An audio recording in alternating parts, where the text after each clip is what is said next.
नमस्ते एवरीवन, मेरा नाम है डॉक्टर स्वाति वर्मा और आज हम बात करेंगे हेयर फॉल के बारे में, जो कि काफ़ी कॉमन प्रॉब्लम है। बहुत सारे लोग इसका एक्सपीरियंस कर चुके हैं या कर रहे होंगे।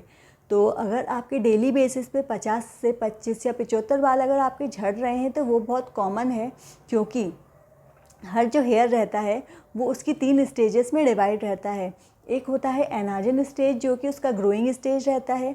सेकंड होता है कैटाजन, उस स्टेज में वो अपना ब्लड सप्लाई छोड़ देता है। और थर्ड जो रहता है वो रहता है टॉलेजन स्टेज। इस स्टेज को हम रेस्टिंग स्टेज भी बोलते हैं। इस स्टेज के बाद जो हेयर अपने आप फॉल होकर गिर जाता है। तो हमारे सर में काफ़ी सारे बाल होते हैं, तो कोई ना कोई तो हेयर अपना टॉलेजन स्टेज में होगा। तो जो भी टॉलेजन स्टेजेस में रहते हैं वो हेयर हमारे फॉल हो जाते हैं।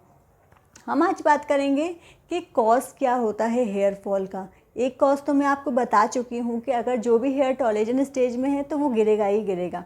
तो ये एक नॉर्मल कॉज है। अब हम बात करेंगे कि तो एबनॉर्मल कॉजेज़ जो रहते हैं वो हेयर फॉल के क्या होते हैं। तो मोस्ट कॉमन जो हेयर फॉल रहता है वो रहता है टॉलेजन इफ्लूयम। इसमें अगर कोई भी व्यक्ति किसी भी स्ट्रेसफुल एक्सपीरियंस से गुजरा है तो उसको ये प्रॉब्लम ज़रूर हो सकती है। स्ट्रेसफुल एक्सपीरियंस जैसे प्रेगनेंसी, जिसमें लेबर पेन्स आते हैं, टाइफाइड हुआ, डेंगू हुआ, या कोई मेजर सर्जरी हुई।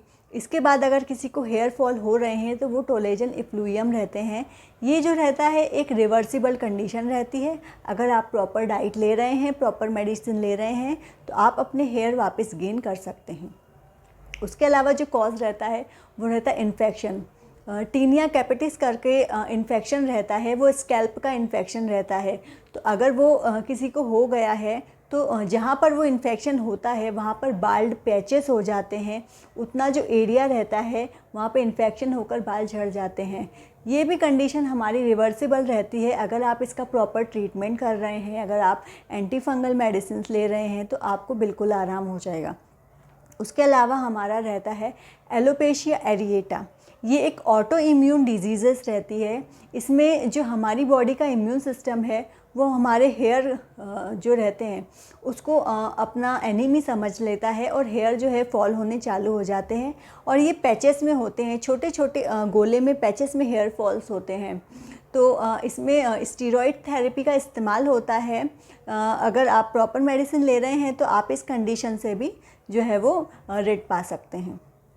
उसके अलावा जो हमारा ड्रग इंड्यूस हेयर फॉल रहता है, अगर किसी पर्सन को कैंसर है और वो कीमोथेरेपी ले रहा है तो उस पर्सन को जो है एबनॉर्मली हेयर फॉल होता है, जो उसे 2 से 3 वीक के बाद स्टार्ट हो जाता है।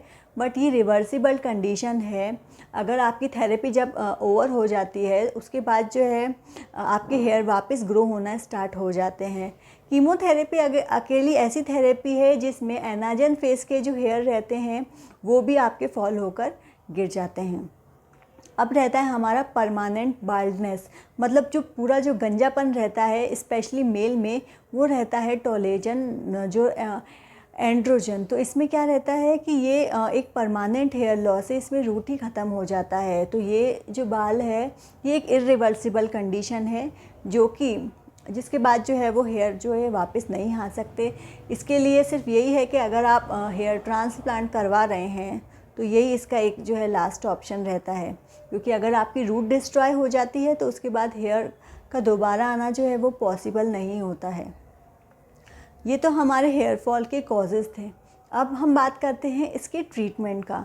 तो अगर इसका ट्रीटमेंट देखा जाए तो कॉज पर डिपेंड करता है कि कॉज क्या है। अगर आपको टॉलेजन इफ्लूयम है तो आप जो है प्रॉपर नॉरिशमेंट और प्रॉपर डाइट स्टार्ट कर रहे हैं, आप विटामिन ले रहे हैं, आप डाइटरी प्रोडक्ट ले रहे हैं, आप डेयरी प्रोडक्ट्स खा रहे हैं, आप प्रॉपर विटामिन ई या बायोटीन ले रहे हैं, तो ये आपके हेयर के लिए बहुत अच्छा रहेगा। अगर आपको फंगल इन्फेक्शन है तो आप एंटी फंगल मेडिसिन अगर आप ले रहे हैं तो आपके हेयर जो है वो वापस आ सकते हैं। और एक जो रहता है हमारा ट्रॉमेटिक हेयर फॉल रहता है। ट्रॉमेटिक हेयर फॉल का मतलब होता है अगर आप स्ट्रेटनिंग करवा रहे हैं या ब्लीचिंग करवा रहे हैं, अपने हेयर में कलरिंग करवा रहे हैं, तो ये आपके हेयर्स को डैमेज कर देता है। उसकी वजह से वहाँ का रूट डिस्ट्रॉय हो जाता है। वहाँ पे आपको बाल्डनेस आ सकती है या फिर आपके बाल जो है थिनिंग या स्प्लिटेंस आपको हो सकता है। तो ये कुछ कॉजेज़ थे और ये उनका कुछ ट्रीटमेंट था। अगर हम एक डाइट की बात करें तो हमारे हेयर के लिए अच्छी जो डाइट रहती है, आप अगर ग्रीन वेजिटेबल्स खा रहे हैं, अगर आप एग खा रहे हैं, आप योगर्ट खा रहे हैं और विटामिन ई या बायोटीन अगर आप इस्तेमाल कर रहे हैं तो वो हमारे हेयर के लिए बहुत अच्छे रहते हैं। इससे आपके हेयर जो है वो शाइनिंग भी रहेंगे, उनका जो है वो रूट मज़बूत भी रहेगा और आपके लॉन्ग और हेल्दी हेयर रहेंगे।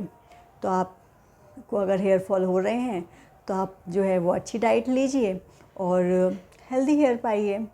और अगर आपने अभी तक मेरे चैनल को सब्सक्राइब नहीं करा है तो आप सब्सक्राइब करिए और बेल आइकॉन को ज़रूर दबाइएगा, तो जिससे अगर मैं न्यू वीडियो अपलोड करूँगी तो उसकी जानकारी आपको ज़रूर मिलेगी।